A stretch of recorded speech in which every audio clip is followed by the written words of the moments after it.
What's going on, guys and gals? It's Ramsey, the founder of Top Tier Closers, and today I have a very special guest, one of my previous students, KJ, who did $30,000 in commissions as a high ticket closer, leveraged the skill, opened up his own business. He's doing $150,000 in profit, helping other coaches, businesses, influencers scale through webinars by helping them go to $1 million months. KJ, welcome. How you doing, brother? Good, good, good. Glad to be here. How are you doing, Ramsey? Doing good, man. I'm doing fantastic. Never complaining at all. Um, so to give you guys a bit of an agenda of what's going to happen on this call, we're going to talk about how KJ met me through the internet, his process, how he went through training, and then we're going to talk about his business and how he took the skill of closing to a completely different level. So talk to us, KJ. How did this all come to fruition in the first place? I mean that's honestly a really big story in itself, right? Obviously, just basic story of anyone else really trying to make money online. Tried a lot of things in the past, drop shipping, trading, all those type of things, not really work with it, right? But kept trying. And how I came across Ramsey was I was running an email marketing agency at the time, and I could not keep a client or sign new clients if my life depended on it. I was struggling a lot. And I really needed help with sales. And as I was on Instagram, me and Ramsey didn't know each other at the time, but we had a lot of mutuals. And I would always see his reels come up. Right? He was posting very consistently. And then I would just see it come up super often where I'm just like, yo, honestly, let me just book a call. And then I booked a call and I jumped on with you. Oh yeah. Just booked a call and then joined, no? Yeah, yeah, booked a call, joined. And it was pretty funny. I didn't really know too much about the high ticket space in itself, right? The main reason I booked a call was because I wanted more help with sales training. So I was able to not only retain the clients I had from my agency, but obviously continuously sign new ones as well. And after I booked a call, I remember I piffed the program, right? Because I had like Yeah. $500 and then I put it inside of like crypto and these meme coins and it went to like 35,000 the next day and I just piffed with that. So it's pretty nice in itself. And a week after my business partner who I ran the agency with actually also landed a high ticket closing offer. And that's where I decided to like fully master and learn the skill by training with you and all that. Y- You know what's really interesting now that you bring it up? It's like the chain of events that happened to where you currently are right now. Even though you invested $500 into a crypto coin that shot up to $35,000, that investment in yourself, even though it was related to crypto, allowed you to have the cash to join the program, which is Hmm.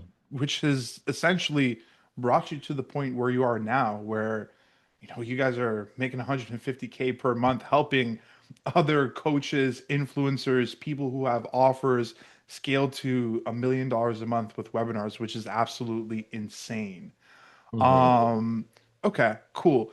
So when you and I were coaching, like what did we like our primary focus when it came down to sales training was teaching you the 10-step framework, handling objections, being able to challenge people, so on and so forth. How did you find that helpful?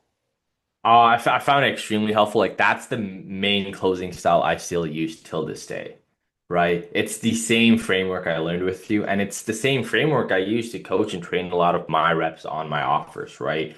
Obviously, in nowadays in space, there's so much high ticket sales coaches that you can't filter the good. Like it's hard to filter through all the noise and find what actually works, right? So when I'm a recruitment guy now, but I used to interview thousands of reps, and a lot of people is taught a lot of garbage, right? But and when they jump on, gotta unteach them and reteach them, and the framework that I used that I learned from you that made me 30K a month is closing the same that I've taught my reps that have gone to make 10, 15, 20K a month as well. So you guys are also utilizing the framework for your clients when you guys onboard new clients to close, correct? Exactly, yeah. So it's so long story short, the framework has generated millions of dollars in sales, not just like from us who originally started to utilize it, but also trickling down the tree to you Hmm. utilizing it being able to cash collect all that kind of cash. And now with your clients, it's almost like a staple, like a holy grail, like follow this and you will close deals, which is very Yeah, interesting. for Gosh, sure, for sure. interesting stuff. So I know you and I worked a lot one on one, and I feel like it's safe to assume that we can both agree that a majority of people, even if, regardless if they're brand new or not, they need that one on one attention so that they can take things to another level. Can we both agree on that? 100%. What do you feel like, I really helped with, or what do you feel like one on ones, even working with someone who really knows what they're doing, helps with in terms of like, learning how to close properly. I mean, I feel like you just kind of said it right there, right? You know, like when you're working one-on-one with an expert and you're new, they give you a perspective that you don't see. Right? So they see things differently in how you don't see it. And that's completely fine. That's a whole learning process. And not only are they able to see it, but they're able to catch on where you did it, why you did it, and why the outcome came. And they're able to explain that to you when you're brand new. And absorbing that right knowledge can be a huge impact, right? And moving forward for a closer's abilities and getting that one-on-one access. Also, I feel like personally for any student, it just feels more supportive, right? You feel like you're just heard more, right? Like, this guy's giving me his time, making you also want to put in that work more as well. 100%. So you made 30K in commissions. Um, Talk to us a little bit about that. I'm sure people are very interested of like how you even made that happen because you didn't have any experience, right? Until you got formal training from us, right? Like you had your email marketing agency that wasn't doing too well, and that's why you came to us for sales. But like, talk to us. Like, how did you make that happen? Mhm. Grind, pushing people over the edge, because it's different for everyone, you know? Yeah. I would say for me is that the biggest one, like I wasn't scared of failure. I wasn't scared to make mistakes on calls, right? Because it's eventually a part of the learning process. And I would utilize that honestly more than anyone else. So, when you're first closing, there's a lot of things that are going to go through your head. What to say next? Did I do this correctly? Is this fine? Is that? And that's honestly like a natural cycle of a closer when you first start. It's natural to think those type of things until you eventually, grow out of it. And the more reps you take, right, and the more you implement, overall, you're going to get better, right? It's not really rocket science at the end of the day. Like if I truly believe a lot of people can have the capabilities of being a 30, 40K per month closer. But what separates them, sometimes it's not even the skill set, it could just be the work ethic that someone's willing to do, right? Like I was making 30K per month. My closing stats they were pretty solid on paid traffic, don't get me wrong, but like I was taking, 10 calls a day for 7 days straight. Right. I wouldn't go to the gym, this and that. I was willing to commit to that for months on months. And right. And that's why I was also able to cash collect a lot too. Because to make 30 to 40K per month, if you're not selling a high ticket package that's over 10K, which I was selling a $4,500 package, right? To at that volume, you have to push a lot of those out. Right. And that means you just have to take a lot of calls. And eventually, there's things called burnouts, right? But at the end of the day, like if you want something super bad, like you're just gonna keep pushing, pushing, pushing. Yeah, no, I agree with you. What would you do if like you got like a, I don't know, like a no-show? I'm pretty sure you were the type of closer to like go back into the CRM and find the money, if that makes sense. Because I feel like a lot of people don't do that kind of stuff, man. They get their booked calls, bro. They're little Hmm. princesses. Oh, I got a no-show. Let me go watch Netflix for a bit. Let me go play COD for a little bit. And then they complain at their checks at the end of the month as why it's only at 10 or $15,000 a month, in commissions. Hmm. Yeah. So during no shows, there'd be a lot of different ways I would utilize it. I would say the funniest was I would start taking calls around like 9 a.m. and I would stop taking calls around like 10, 11 p.m. So I would set no times in between. So if I had to go to a bathroom or eat, I just had to pray sometimes the no show happened. So I'd like quickly go, to the bathroom and eat. But on the other side, what I did is I used to keep a custom follow-up tracker I had on Excel sheet, right? So during those no-show times, I would first hit that entire pipeline up, right? Being like, renewals, people that haven't confirmed for the day, future book calls have, that haven't confirmed yet, right? Following up with people to collect payments as well, to dialing a few leads as well. Like something I did at a high level was like I would still book in my own calls, even like not all the time, but very, very rarely. But if I did have empty space, right? And I had that time, like why would I just, doom scroll for an hour when I can just book in a lead and make like an extra like 500, 450 that hour? You'd be surprised, man. Some people do. Where do you feel like you got this drive for success? Because most people want to come into the high ticket sales industry and take like five, six, seven calls a day, which is completely fine. You can get to your goals. It really depends on the skill level. But you coming in and like rocking out days for 12 hours, that comes from a different place of the soul, in my opinion, you know? Yeah, I mean, I would say the drive from success comes from like a lot of different things, right? And I'm not here to like share a sad story. Everyone has their own sad story, Yeah. right? But like the most basic thing to me was like I realized like if I piff someone, that's 450 USD I made that hour, right? So it's like almost like 600 CAD. I'm like, in order for me to make this much, I just need to take this many calls. That it was just simple math like that, right? And I'm like, would I like at the end of the day, like if I want to make 30K a month and I'm working like 70 hours a week taking calls, will I do it? Yes, I'll do it. And now that I got that opportunity presented, like for me not to do it is just like kind of like I never wanted what I wanted. If that makes sense, because obviously for the longest time trying a lot, different business models, I saw success in a lot of them, but I didn't see consistency, right? And this is where I saw that consistency, and I was able to also control the consistency because directly each hour related to one call, right? So I knew how much time I had to give in, and seeing that clarity, I feel like it gave me everything to go all in. 100%. Fuck yeah. And by the way, guys, we're Canadians, so everything we're talking about is in USD. So just go on Google and do the conversion. Okay, go on Google and do the conversion rates. I know you and I did a lot of one-on-ones together. Is there anything that stands out that you feel like I really helped you with, if that makes Yeah. Yeah, honestly, like I, I I would say the biggest thing that you helped me out with is more so knowing that it's gonna be okay. It's gonna work out. I feel like that was the biggest thing. And the reason I say that is when I got my closing offer, I remember I closed like the first week, got like 4 or 5 deals, right? I was a setter for 2 weeks and became a closer right away. I was gassed. And then we roll into September, and like the first day I get like 2 piffs. I was gassed. Second day comes, and dude, we're at like day 13. I'm the only closer. We're running ads, right, to webinars. I haven't collected anything. I'm stressing out. You know what I'm saying? I got setters. Everyone, I'm like, yo, we're spending money. We're not collecting. We're negative this month, right? You're not collecting cash.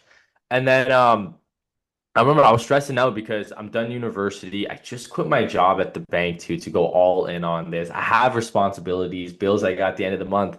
I probably have made like 1,000 into the month so far, right? So I'm stressing. And then I remember I called you and you're just barbecuing in your backyard, sipping a it? beer. You were relaxing, we're enjoying life, bro. And Yeah. then that's literally the same thing that you instilled on me. Like, dude, like it's gonna be okay. Like you just keep trying, right? Keep doing what you're doing. You're on the right path, right? And at the end of the day, like everything's in your control. If you keep pushing towards something, it's gonna happen, right? And it's pretty funny because after that, like 2 days later, I got on call with the lead. I'm like, yo, I'm just not gonna let this guy go. I still remember that lead's name, Jabari. It was a 4 hour long Fathom call, right?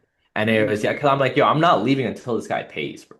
Yeah. Right. And I'll tell you that I'll share that story with you guys actually. I'll never forget that story.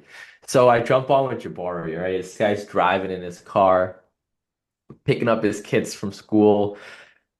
I was trying to check him like, hey, stable, place this and that, whatever. He kept going back. I'm like, all right, whatever. Don't do that, by the way, right? But I continued on the call. This guy's like dropping his kids off. He's rolling, he's smoking. Dude, he's giving me every limiting belief in the book. At this point, I'm not even objection handling. I'm just having a life motivation talk with this guy, right? An hour and a half in, he's finally ready to pay. I'm like, let's go, right? We go on financing, gets approved for nothing. I do an open wallet check. He opens his bank account. This guy has like $30 in there, right? I'm like, Jesus Christ. right? And then what happens is like, yo, he's like, I'm gonna ask my wife to send me 2,500 on Apple Pay because I sent it to her like a few days ago. She's gonna send it back. I'm like, all right, cool. So he goes inside of his house. Then his wife she was on the phone. She hands him the phone. I think he's speaking to a family friend. The wife speaks to me. She's like, hello, who's this? I was like, oh, hey, my name is whatever. I'm from whatever's program. I'm speaking to Jabbar and getting started. And she's like, yeah, I ain't stupid. I ain't gonna let no one scam my husband and ended the call on me. And I'm like, yeah, that's not gonna happen. I just wasted like an hour and a half of my time. I'm not gonna let that slide, right? Wow. So I called back 5 times in a row. And then she picked up and I spoke to her and she ended up piffing for him. No way. And I have the entire thing recorded too. And That then you is can go like if I don't remember his wife's name because when I was speaking to the wife, that was through Go High Level. I used to dialing, so I don't know where that audio is. But the two Fathom calls, the first call of Jabari and the second one where he paid with his wife, I have all those recordings too. It's so funny. that's crazy. That's crazy. And Yo, then go ahead. yeah, sorry to cut you off. And then after that, like that's where like I finally got my first close after like 14 days, right? And then I ended off that month halfway through the month making almost having 1K in commissions to taking home 13,000 by the end of that month, right? And it was my first month closing. And since that call is like where I just went on a crazy like run streak for like 4 months straight. Yeah, I feel like people don't understand that everything is easy and like the whole saying of like, yo, take it easy is like legit. Just like take it easy. Everything is gonna work out, you know? Like the Hmm. question is why wouldn't it work out if that makes sense? Hmm. Um, Really quickly before we start diving into your stuff though, I feel like there's a bunch of princess closers, right? Like for example, Jabari, right? You speak to Jabari, he's in his in his car. Most people, most closers will get upset, and be like, "Yo, listen, dude, like why the hell are you not at a desk?" Which is typically the way that you should be taking these calls. Hmm. However, at the same time, don't you feel like you should take the call regardless? Because like let me ask you this, bro, before you answer, because I know for a fact I've closed so many people while they're driving Hmm. and they're pulling over to do whatever with their credit cards to pay or whatever the case is. And I feel like it may be the same for you. And I feel like for other closers, they're just like, oh, you're in a car, you're not at a desk, peace, gone. And then there's like literally so much cash that gets left on the ground.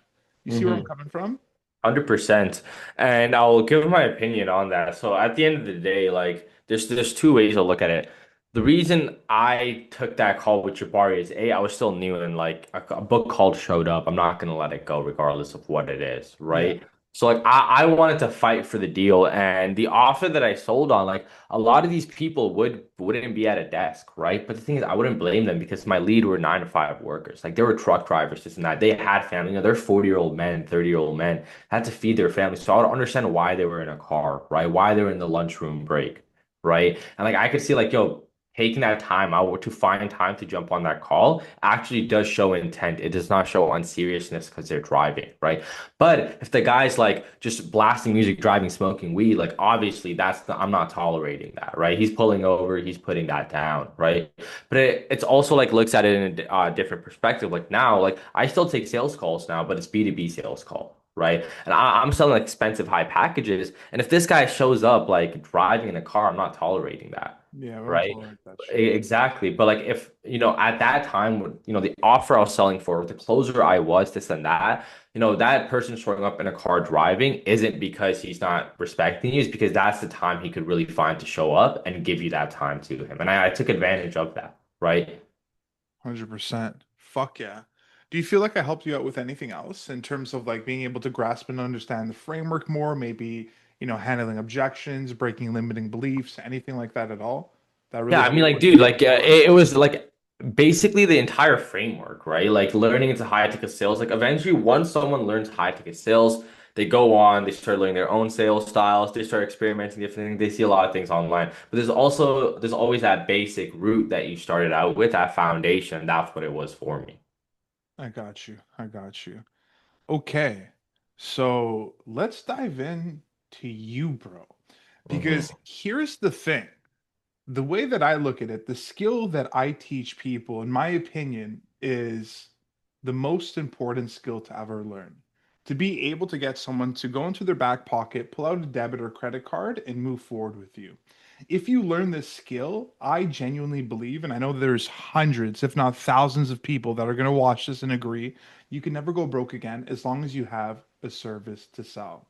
You took that skill to another limit, opened up your own business, and are now pocketing 150K per month. So crazy, crazy, crazy, crazy jump. Let's talk about that, bro. Let's talk about how you leverage this skill to take it to a whole nother limit. So I actually drafted up a series of questions to ask you because I'm very curious. So first off, like tell me a little bit about scaling webinars. Like what do you guys actually do and like who do you even do it for, you know? Yeah, great question. So, I mean, scaling webinars, that's my growth partnering agency that we help coaches and consultants. And even now we've actually started doing webinars for SaaS companies as well too, right? Just basically help them, create the webinar funnel for customer acquisition, right? It is, I do have three other partners. It's not something I would be able to do myself, right? Their skill sets have helped me tremendously build this to where it is. And yeah, that's it. We do a full stack done for you webinar agency to scale coaches, consultants, and SaaS companies.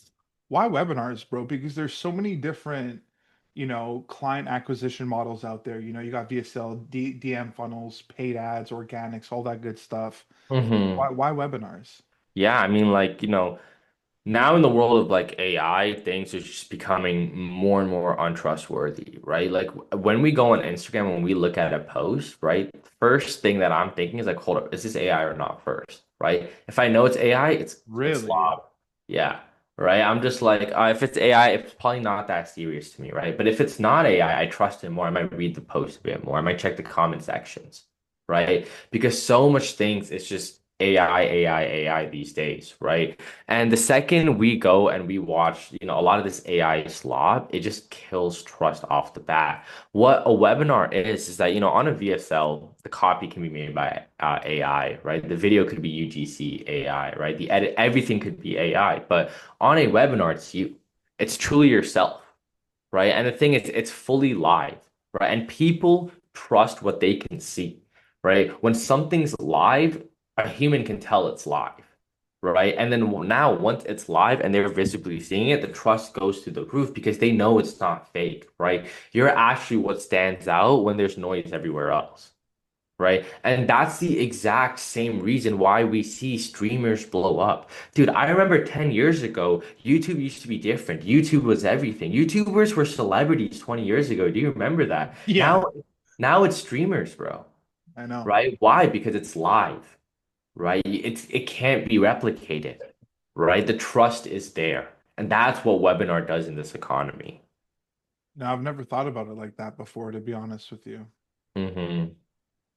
Yeah. How do you feel about people who do pre-recorded webinars? Because I've personally had sales calls with people who have said, "Oh, I've watched this person's webinar, and then I watched it again, and it was like the same thing, like it was clearly re-recorded." So how do you feel between the two? Because I remember being on an offer where there was a pre-recorded webinar, and it did run traffic, but I feel like it's not the same when you do things live, even though it may take extra work, no? Yeah. I mean, there's two types of pre-recorded. There's automated and there's evergreen, right? Like the evergreen webinars is not something that I really, really like too much, right? Where you can just like, you all go into the opt-in page, you register your information, and the webinar just starts playing randomly. Like that, I feel like it's so easy because like let's say someone swipes away and they go back and it starts from the beginning again, instantly like like, yo, this is pre-recorded, it's not authentic, right? So what we do is we love live webinars, and obviously overall in the market, live webinars do perform better. But we have started running automated webinars for our clients now, right? So we run like 2 to 3 webinars per week on on most clients' accounts, right? And maybe only one of them would be live. The rest are automated. But the way it's automated is that it still felt fully live because it's not like the second you opt in, it just plays, right? It's on a certain time, on a certain day. There's emails that lead up to it, right? And everything on the webinar is split tested, right? We see, and like all the questions that are asked is the main questions that we've seen on previous webinars that are asked. So the coach knows what to answer everything. And then we have like AI automations that ask questions in the chat, and then she'll respond to it to make it look like actively engaging with the chat as well, right? And Right. like we actually like automated webinars more because the thing is humans can have a bad day, robots cannot, right? So let's say the coach is always amazing at what they do, right? But let's say something happened on that day where they woke up and they just weren't feeling it, right? Like something off-putting about their mood, maybe something personal. Yeah. That reflection is going to play in their webinar when they go live tonight. Their energy is probably not going to be at 100%. But when you've done, because we do weekly webinars, and when we have so much webinars, we see what are the highest performing webinars. And when we're able to cut those up, split test it, rearrange it, you literally make the ultimate webinar. Because it's perfect. There's in every part of the webinar, it's the highest energy of the and the highest engagement of the coach, right? And we actually like automated webinars more now. We even sometimes tell our clients don't go live because they want to go live. We'll tell them automate it instead because with automated now it's so easier to scale because everything's predictable, right? We know what the numbers are going to be. We know what we need to do. We know how the webinar is going to perform. And automated webinars sometimes have converted at a higher ROAS than our live webinars. It's almost like you guys figured out a money glitch. Exactly. Crazy. I got another question for you, bro. Like, where did you see in the coaching and e-learning space that made you think like, there's a real gap here? Because you and your team have really been pushing webinars on another Mhm. level, and I feel like there's a bunch of people that are following your guys' trend, you know? So it's like, Yeah. tell me a little bit about that. Yeah, I mean, like obviously, the webinars are more in demand in the market now, so everyone's obviously going to move towards it. But we started doing it like 2 years ago, so webinars were still popping up 2 years ago, but they were obviously still less frequent. VSLs were still the main one when I started in 2020, like four, right, early 2024, and it was primarily VSLs before all of that as well. And then what we did was Mark, he builds our webinar. I truly believe he can build the best webinars. Like his webinars, it always gets such insane engagement, right? And we've never gotten one negative feedback on a webinar. And still till this day, we've actually have never made an unprofitable webinar for any client, right? Every single client has gotten a profitable webinar from us. The next thing is that in the market, there's people who expert, the biggest mistake I see coaches doing to save money is that they'll hire one guy for media buying, someone else for copywriting, someone else for funnel building, right? And they'll like, yo, all this other, in between stuff, I can stick the glue, right? I can be the guy that learns all this, do it by myself, this and that. And what we see is when that happens with coaches, they don't get the best talent working for them. And since there's so many players in the piece, it's not cohesive, right? It's not flowing with each other naturally. We're a fully done for you, right? So our marketing and our sales works together, right? On a lot of these coaches, they have a whole different marketing team and a whole different sales team, and they have someone else for operations, someone else for CSM. We bring all of that to the table at once. So all you do is you just speak to us for everything, right? And that truly allows our coaches to not all they have to do is just work 4 hours a week. And that's just showing up for the webinar. And now since we automated it, they don't even have to work like that at all, right? It's just fulfilling on the students and that's it. There's no other headache or they don't even have to think about like where they're coming from, what's going on there, because we truly take care of all of that since it's all in one place. Right. And that definitely not only allowed us to, take a bigger market share, but also allowed us to help our coaches perform at a higher level because we don't have to work with third parties. We can make all the decisions and we know what works and being able to do that at 100%. It seems like you guys have centralized everything and are in sync with each other when other people are, on the left, the right, the north, and the south trying to make it Exactly. happen. Quick question for you, bro. Like, Mhm. with people who try to run their own webinars, like, what's the biggest mistake that these guys are doing? Because I know a lot of people try to do it on their own, you know? Mhm. The biggest mistake is like the coach spends 30 minutes just talking about themselves and their story and who they are and what they've done. Like no one Bro, cares I about don't that. mean to I don't mean to cut you off, But that's so funny because I took a sales call with someone recently who hopped off of a webinar. Okay, I'm not going to say the name. And they're like, "Yeah, I was on the webinar and the first half an hour of it, this person was just talking about themselves and what they've done and I don't give a fuck. I just want to know how the fuck you can help me." And I'm like, "Exactly." I'm like, Exactly. "Exactly." But so go And no, ahead. like the market knows it itself, right? Like these leads are smart. Like people got to realize, like, listen, if you're telling me you want a qualified lead that's able to piff you $5,000 to $10,000, and you expect that person not to be smart, come on. Like you know what I'm saying? If you want qualified leads are smart people, Yeah. right? They're able to see through the BS, right? So if you're just sharing a whole story talking about yourself the whole time, like it just shows like, yo, this guy's not gonna help me, right? Because at the end of the day, people care about themselves, and it's the value that you can show them. Like, what can I do for you? I believe that. That's hard facts. Yeah. People are, it's all about me, me, me, me, me. Even on sales calls, it's like, how can you help me? And that's what I tell my students all the time. Don't talk about yourself. Nobody gives a fuck. Like, get Hmm. down and dirty, and then obviously, with the teachings that I do, but focus more on the prospect. But Hmm. I'm very curious, bro, because I got this question here. Boom, boom, boom.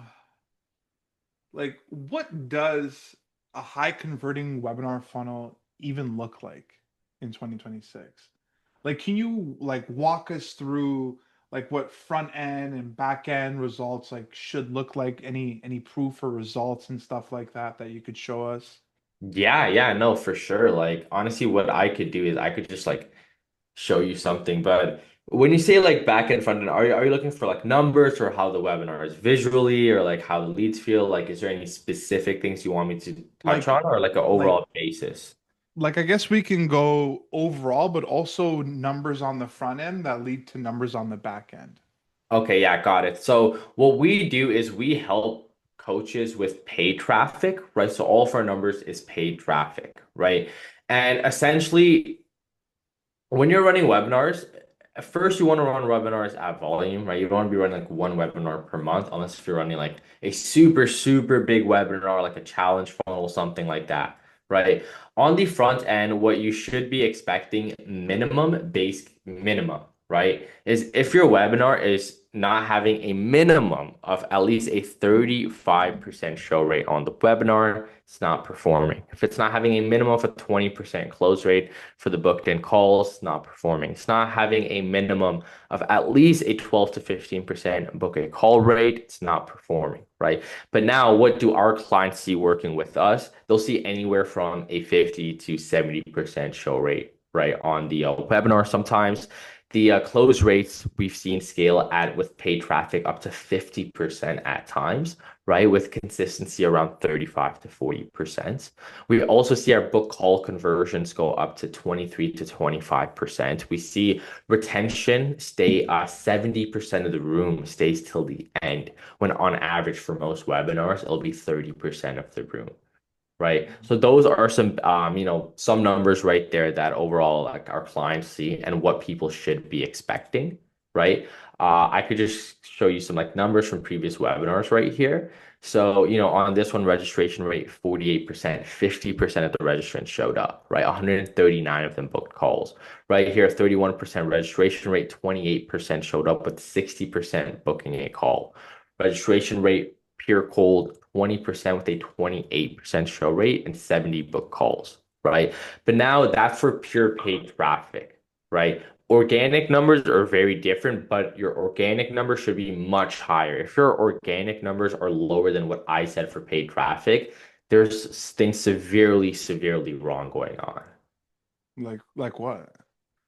It could be a lot of things like, horrible funnel landing page, copy, the messaging, maybe the offer doesn't make sense, how the marketing angle is pointed at. Maybe you don't have any emails or SMSs, or like the email and the SMSs don't have enough value building up to the webinar. So it could be a lot of things. Yeah, I feel you. I got a lot more questions for you, bro. So I'm No gonna worries, like bro. Throw start them at me. jabbing them at you, man, because I know you gotta go and I know I gotta go eventually. Okay. What kind of results have your clients seen, bro? And what wins are you like really proud of? Yeah. I mean, like it's pretty funny. So one of our clients right now, it's April. We actually signed them last April. They were doing 40,000 a month, and now they do consistently like 300K a month, Oh, right? And then just through webinars? just do webinars. Yeah, and it's the same webinar we built them last year that's still print still today. Exactly. We built that webinar once and it's still working 12 months down the line. It's crazy. It's pretty funny, and they're actually on pace now because we're running a challenge funnel webinar for May. They're gonna do a million CC next month, so that's definitely gonna be something super cool. Another great win I would definitely say we've had is just honestly like unlocking like huge playbooks on like automated webinars, how to like scale accounts very fastly.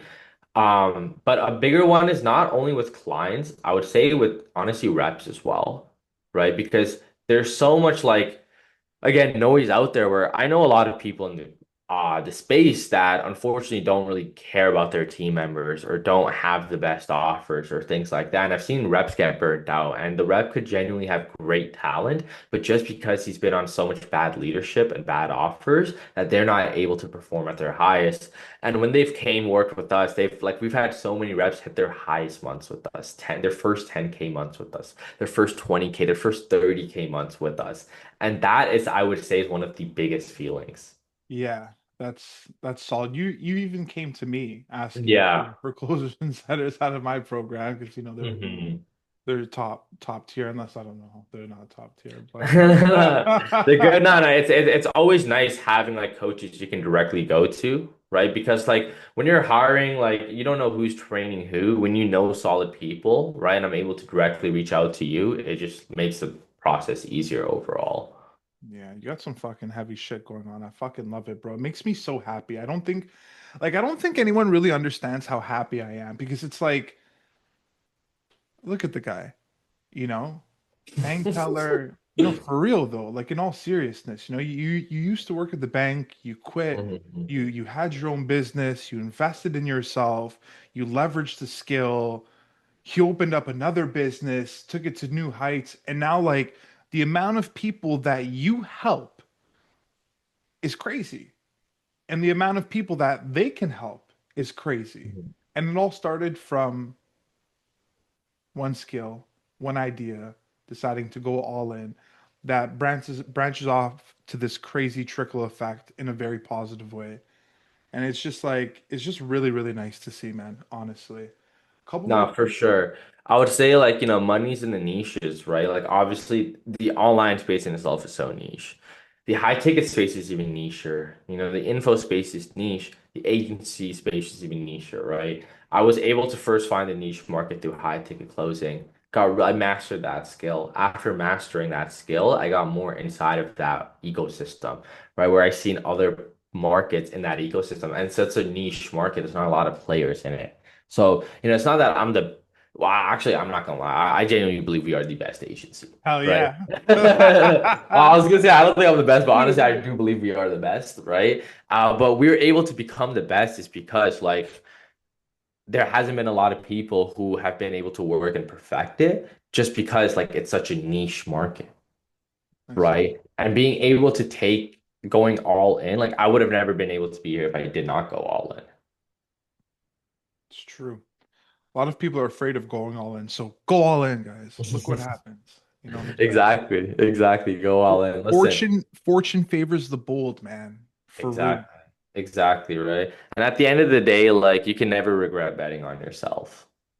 It's true. Because you'll always learn a lesson regardless. And if you're hmm working with someone properly, like if you're working with someone who's a professional and you know you're in good hands, there's no way you can fail as long as For you sure. go up?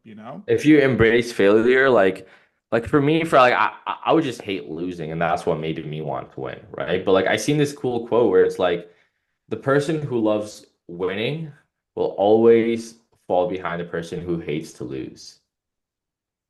Hmm, interesting. Yeah.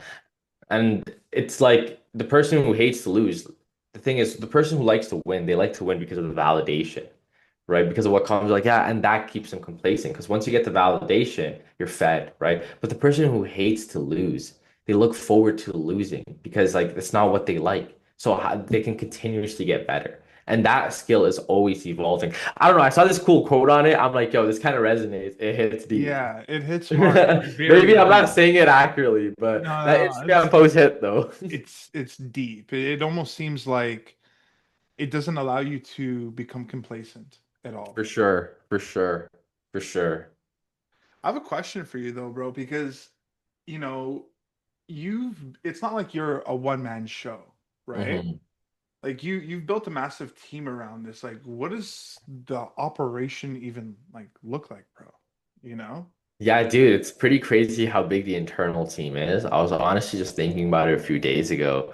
But like internally, we have 25 team members now. Whew, I know it's pretty big, right? I didn't even know crazy. that myself Ah, until I was looking at it yesterday. I was like, damn, we have that many people. But dude, our agency's so big. We have four different departments, right? We have like growth operating departments, right? Which is not like growth operating, it's like operating growth of the agency, yeah. right? So that would be for like client communication, client acquisition, right? Another department is obviously marketing. So that's like the funnels, media buying, the webinars, all that stuff. Next department is operations, right? That's like creating like system softwares. Like we created a CRM for all of our clients, and all of our clients see their ad spend, how much money they're at, all of this on that CRM that we host, right? Oh no way. Yeah, and then like the Looker Studios integrating Zapier's, all these DM automations, things like that. And then there's the sales department. That's the department that I run, right? And then now, like, dude, I have like four sales managers underneath me. It's super big. Like, we take as many things in-house as possible, so we can be that confluent thing where everything's in one place instead of having mixed pieces everywhere trying to communicate, right? So we have like a head of recruitment as well. We have a whole like video editing department with like 4 or 5 editors. And yeah, the internal team is super, super big. And when it comes to the external team, external team is just including sales rep. That's probably like additional 70 sales reps. So I would say in total we have like a team of 100 people now. It's crazy. Hmm. Congratulations, bro. Like Thank honestly, you, good bro. shit. Yeah, it's big, man. Good stuff to be proud of. Do you feel like closing and do you feel like closing has helped at all when it comes down to running your own business, leadership, and all that good stuff? The biggest thing, man, the biggest thing. I wouldn't be here if I didn't know how to close. Like, I'll tell you exactly, like, you know, um, when I jumped on the offer and I started closing, I was new into closing, but like I made such outlandish demands to like the offer owner and the guys running the show who are my business partners now, but at the time they weren't, right? Mark and Brian, where I'm like, yo, pay me like 15% commission and I'll like train your setters, I'll manage the setting team, I'll do this. Any new closers we bring on, I'll train. I would just give them things, right? And at the end of the day, they're not paying me a retainer, they're just paying me profit of what I bring in, right? So like it was ultimately like it was in like it was a good deal. And it helped me make way more money. But the thing is, since I made those promises, I also had to fulfill, right? So I'd always put myself in those situations where, like, all right, dude, it's not like I don't have a choice. Like, now I got to train these setters. Now I got to bring on setters, make sure this is running. And while I was doing that, I was learning the skill of it, right? And how we started our agency was by an accident, right? It wasn't even meant to be. I was a closer. My partners, right, they were running their own marketing agency, and my other partner was running a like rep placement agency, right, for offers, like getting reps and stuff. And how it kind of worked out was like we all had skill sets, right? We all had really, really good skill sets. And then we landed across an opportunity where, my buddy who ran the placement agency, Audie, he had a mutual who wanted to, super big presence, didn't have a high ticket offer, wanted to do it. I was there with Audie. I'm like, yo, why don't we just do it for him? I pitched Mark and Brian's services without them even knowing anything, right? Because I'm like, listen, I know this is something they'll do, and then the guys at Gallus do it, and then that's where we all came together, and that was our first launch ever in like first month of 2025, where we did like 300K cash collected in 10 days. Right. But it wasn't like, hey, let's start an agency, let's do this. We just had an opportunity where all of our skill sets came together. Right. And I honestly think opportunity doesn't come randomly. Splash said this at the thing today, but like it comes from people, right? If I did not have the skill set of closing, I would have not been around those people, right? If I wasn't around those people, I wouldn't have the chance to have that first launch with the boys. If I didn't have a chance to do that, I wouldn't have a chance to build this agency out with them as well. Fuck. Yeah, you're right. Everything comes together, man. But like closing is a skill I still use, right? Like, I feel like once you're like a good closer, like you're just naturally closer in anything you do. Like I remember when me and Audie were flying to California, I was sitting business row in the front, and then Audie was sitting like in the back, and he paid for like extra leg room in the back. But I'm like the business row, like it was completely empty. There's no one there. It was just me. So I just talked to the like the flight attendant lady. I'm Mhm. like, can my buddy just come up here? Like, there's no one in up here. And she was giving me resistance. I'm like, listen, I paid this I paid this fee for like a great ride, and now I feel like I won't even enjoy my flight. I have no company, this and that. And then eventually, Audie got to sit for free with me at the front. Oh You know yeah. what I'm saying? For the entire flight, just because like I was able to naturally close that deal, right? Yeah, bro, because it's like if you think about it, it's like there's nobody sitting there, right? Facts. There's nobody sitting there. So there is a way where you can speak to the flight attendant very politely and express the situation to her and make it seem like it's absolutely harmless, and why Mhm. not? Yeah. Right? And I still close now. Like obviously I don't close like I'm not a high ticket closer, but like B2B sales calls for the agency, I'll take them. And closing still I still train since I have a lot of managers, I don't train my reps too much, but I try to hop on whenever I can when training on them too. And it's something I actively do and I actively try to refine my closing skills as well. I got you, bro. Solid shit.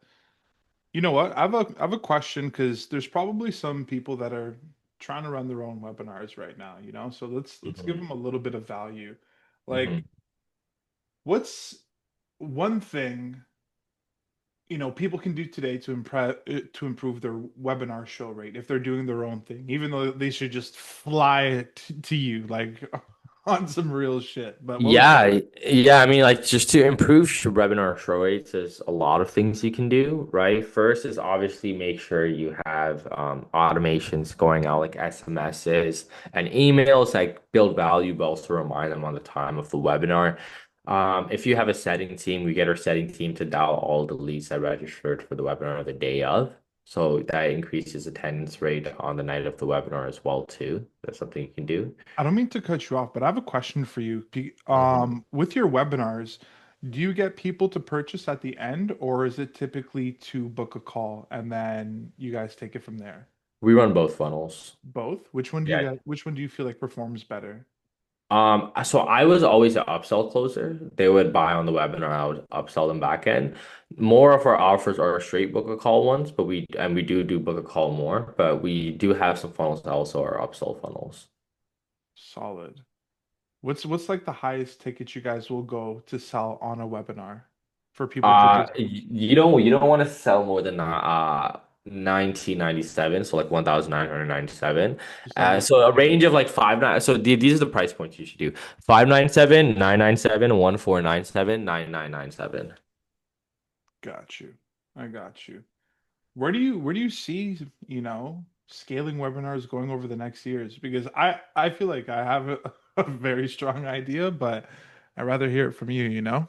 Yeah, we've been blessed to be in the situation we are. There's a lot of people that we work with that have future plans that want us to be involved with them as well, right? So we're working on those things. We've also started branching out, like, now we're running webinars for SaaS companies, right? And that's crushing, Crazy. right? So like that's a whole new market and demand right there that we can probably, capitalize pretty fast on, right?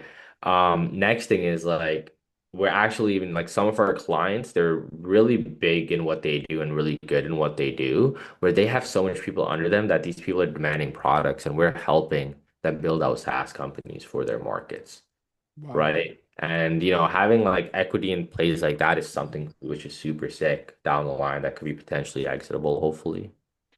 I don't think you guys understand like how deep this got over simply booking a call with me through I know, WebInars. right? That's actually insane from all booking that call. Yeah, it's fucked up. Like, look at this. You know, going all in, crushing it as a closer, opening up his own business, fucking running webinars, helping people make money, helping other closers and setters making money, starting to get equity in other companies. The momentum is crazy, man. You just kept up the momentum. It's absolutely fucking wild. I have a couple Yeah. last questions before, we leave, because I'm sure the people watching are wondering, like, who's the perfect client for you right now? And just as importantly, like, who is not a fit? Because there's going to be a booking link below in the description for people to book with you so that they can run up a webinar with scaling webinars. So, like, talk to me. Who are you guys Yeah. looking for? Who's not a fit? Honestly, like we have a very big range of clients, right? It really depends on the solutions you're looking for. But listen, at the end of the day, if you're a coach or a consultant, right, you're making anywhere from 5 to 10 to 15K per month with your coaching offer, right? You have money to spend on ads, let's say a 5,000 budget per month, right? And you're really looking at a one-stop shop for the ultimate acquisition system. That's someone who we could help, right? So if you're selling any type of biz op or consulting or like helping, doctors or whatever do anything with info product related, we can definitely help you out. That's crazy. So, like, rough numbers, if someone was doing, I don't know, 10, $15,000 a month, like on the lower end, what do you feel like you could help them hit with the webinar in CC? Yeah, we've taken people who've done like 10K a month and taken them to like with like, I would say a month after a month of consistently running webinars to like 80 Gs. Yeah, it's a big improvement. Yeah, yeah. And then, there's been clients that have came to us at like 200 Gs and we've taken them to like 800K, whatever, right? So it depends on a lot of factors, but like I wouldn't say there's not really anyone that we can't help, right? As long as you're willing to invest in yourself and, you obviously you can commit to, doing the work that it takes. Because a lot of people, right? Like they say they want to do things and then they're late on sending back stuff, you got to follow up. Like if you're like that, we can't help you, all right? But Yeah. listen, if you're serious and this is something that you do and you want to go all in on, and you've just been looking at the right funnel and how I can actually get profitable or scale this, right? How can I make it scalable, have the right systems? You can go ahead and book that call. I can honestly, and if you're already running a webinar as well too, and it's not performing, or you feel like it could be performing better, you can go ahead and book a call. Like I can honestly just give you guys like a free audit as well, since you guys are coming from Ramsey, right? Shout out to Ramsey, Big G right here. You already know the vibes. The booking link will be in the description. Um, Last thing, bro. What do you have? Because I know, like, this, we're talking about your journey as a closer leading to, a business owner that does great things. But for someone out there watching, who wants to get into closing or who's, I don't know, even debating on working with me per se, what would you tell them?